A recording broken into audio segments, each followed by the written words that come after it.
प्रधानमंत्री नरेंद्र मोदी आज अरुणाचल प्रदेश पहुंचे। यहां ईटानगर में अरुणाचल के मुख्यमंत्री पेमा खांडू ने पीएम मोदी को उपहार देकर उनका स्वागत किया। बता दें, पीएम मोदी ने यहां सेला टनल का उद्घाटन किया। इसके अलावा उन्होंने पूर्वोत्तर में कई परियोजनाओं का उद्घाटन और आधारशिला रखी। इस कार्यक्रम में भारी संख्या में लोग एकत्रित हुए, जिन्हें संबोधित करते हुए पीएम मोदी ने कहा कि देश में एक ही आवाज आ रही है, अब की बार 400 पार। आप भी सुनिए। 2019 में यहीं से मैंने सेला टनल का शिलान्यास करने का काम किया था, याद है ना? 2019 में। और आज क्या हुआ? बन गया कि नहीं बन गया? बन गया कि नहीं बन गया? क्या इसको गारंटी कहते हैं कि नहीं कहते हैं? ये गारंटी पक्की गारंटी है कि नहीं है?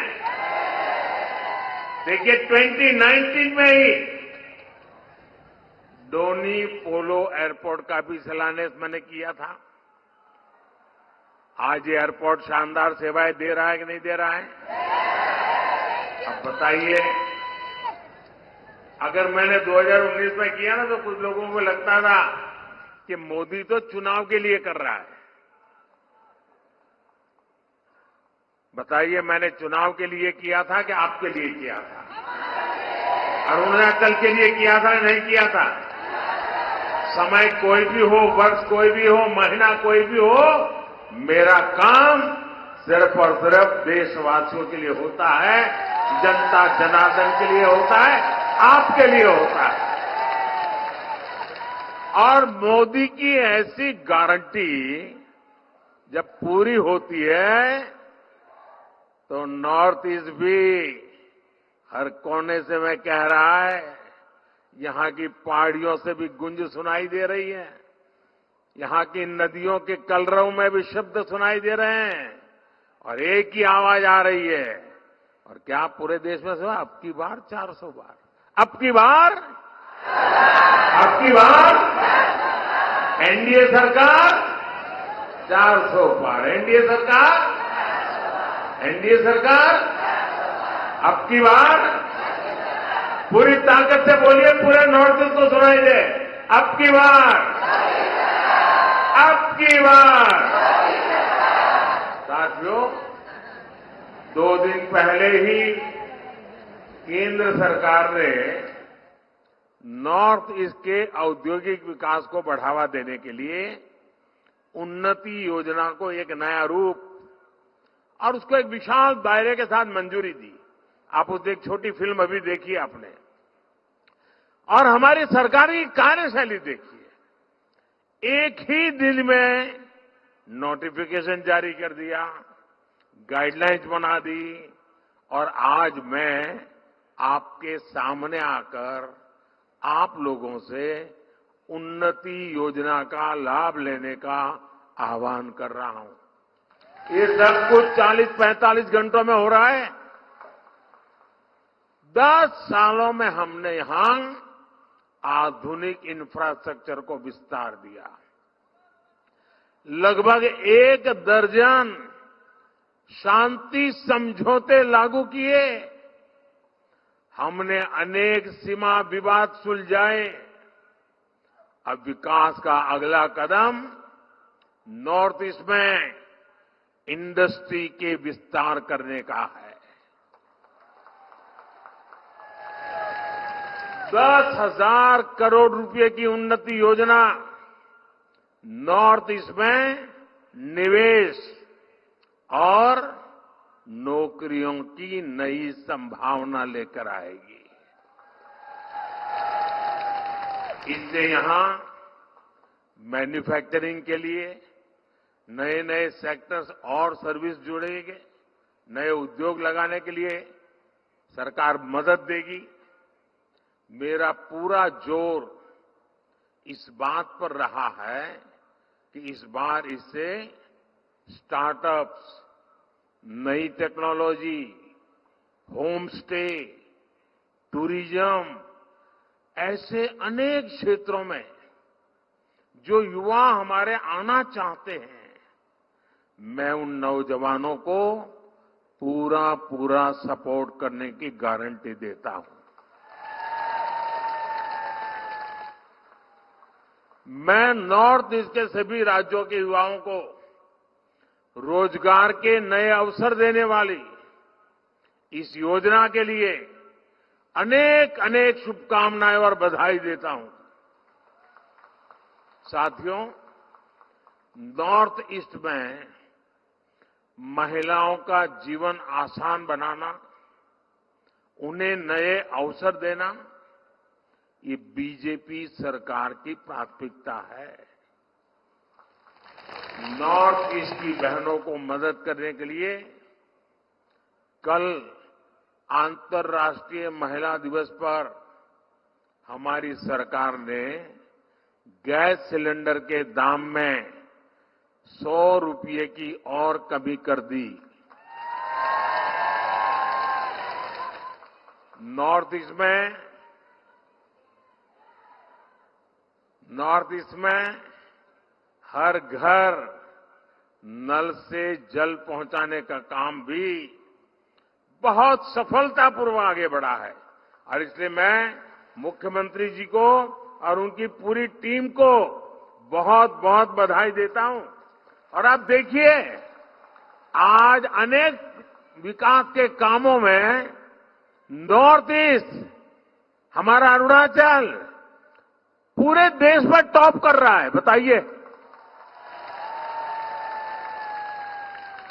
पहले तो मान लिया था यार यहां तो सब आखिरी में होगा। आज जैसे सूरज की किरण पहले आती नहीं, वैसे विकास के काम भी सबसे पहले यहां होने लग गए हैं। आज यहां अरुणाचल प्रदेश में 45,000 परिवारों तक पीने का पानी पहुंचाने के प्रोजेक्ट का लोकार्पण हुआ है। अमृत सरोवर अभियान के तहत भी यहां अनेक सरोवर बनाए गए हैं। हमारी सरकार ने गांव की बहनों को लखपति दीदी बनाने का भी बहुत बड़ा अभियान चलाया है। इसके तहत स्वयं सहायता समूहों से जुड़ी नॉर्थ ईस्ट की हजारों बहनें लखपति दीदी बन चुकी है। अब हमारा लक्ष्य देश में 3 करोड़ बहनों को लखपति दीदी बनाने का है। इसका भी बड़ा फायदा नॉर्थ ईस्ट की महिलाओं को होगा, बहनों बेटियों को होगा। साथियों, भाजपा सरकार के इन प्रयासों के बीच कांग्रेस और इंडी गठबंधन क्या करते रहते हैं, ये आप अच्छी तरह जानते हो वो लोग क्या कर रहे हैं। अतीत में जब हमारे बॉर्डर पर इन्हें आधुनिक इंफ्रास्ट्रक्चर बनाना चाहिए था, कांग्रेस की सरकारें घोटाले करने में व्यस्त थी। कांग्रेस हमारी सीमा को, हमारे सीमा के गांवों को अविकसित रखकर देश की सुरक्षा से खिलवाड़ कर रही थी। अपनी ही सेना को कमजोर रखना, अपने ही लोगों को सुविधा और समृद्धि से वंचित रखना, यही कांग्रेस के कार्य करने का तरीका है, यही उनकी नीति है, यही उनकी रीति है। साथियों, सेला टनल पहले तो भी तो बन सकती थी कि नहीं बन सकती थी, लेकिन कांग्रेस की सोच और प्राथमिकता कुछ और थी। उनको लगता था पार्लियामेंट में 1-2 सीट है यार, इतना काम क्यों करें, इतने पैसे क्यों लगाए। मोदी पार्लियामेंट मेंबरों की गिनती करके काम नहीं करता है, देश की आवश्यकताओं को ध्यान में रख के काम करता है।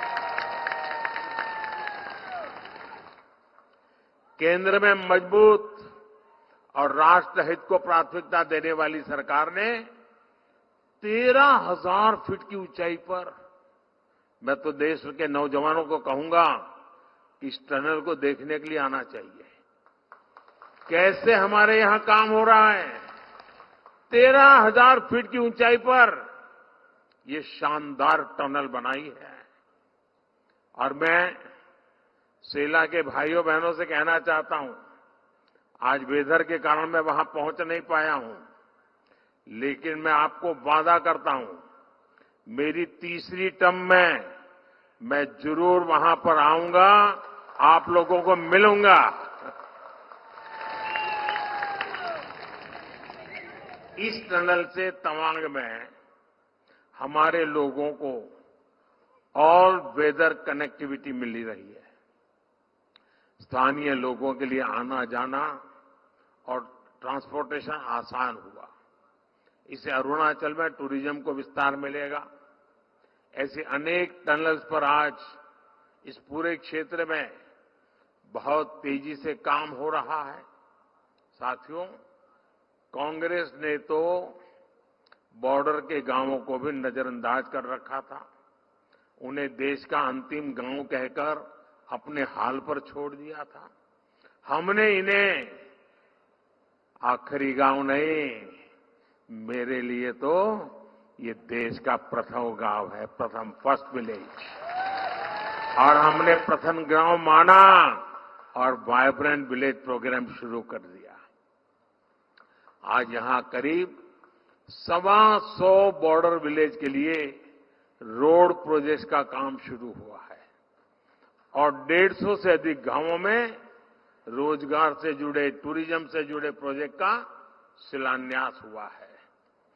ट्राइब में भी जो सबसे पिछड़ी जनजातियां हैं, उनके विकास के लिए भी पहली बार हमने पीएम जनमन योजना बनाई है। आज मणिपुर में ऐसी जनजातियों की बस्तियों में आंगनवाड़ी सेंटर्स का शिलान्यास किया गया है। त्रिपुरा के साबरूम लैंड पोर्ट के शुरू होने से नॉर्थ ईस्ट को एक नया ट्रांजिट रूट मिलेगा, व्यापार कारोबार आसान होगा। साथियों, कनेक्टिविटी और बिजली ये ऐसे काम है जो जीवन भी आसान बनाते हैं और कारोबार भी आसान बनाते हैं। आजादी के बाद से लेकर 2014 तक नॉर्थ ईस्ट में, ये आंकड़ा याद रखिए, नॉर्थ ईस्ट में 10,000 किलोमीटर नेशनल हाईवे बनाए गए थे, यानी 7 दशक में। जबकि बीते 10 वर्षों में, सिर्फ 10 वर्षों में 6,000 किलोमीटर से अधिक नेशनल हाईवे बनाए गए हैं। जितना काम 7 दशक में हुआ, उतना मैंने 1 दशक में करीब करीब किए दिया है। ब्यूरो रिपोर्ट, इंडिया पब्लिक खबर। फिलहाल के लिए इस खबर में बस इतना ही। देश और दुनिया की ऐसी तमाम बड़ी खबरों के लिए हमारी YouTube चैनल को सब्सक्राइब करें और बने रहें इंडिया पब्लिक खबर के साथ।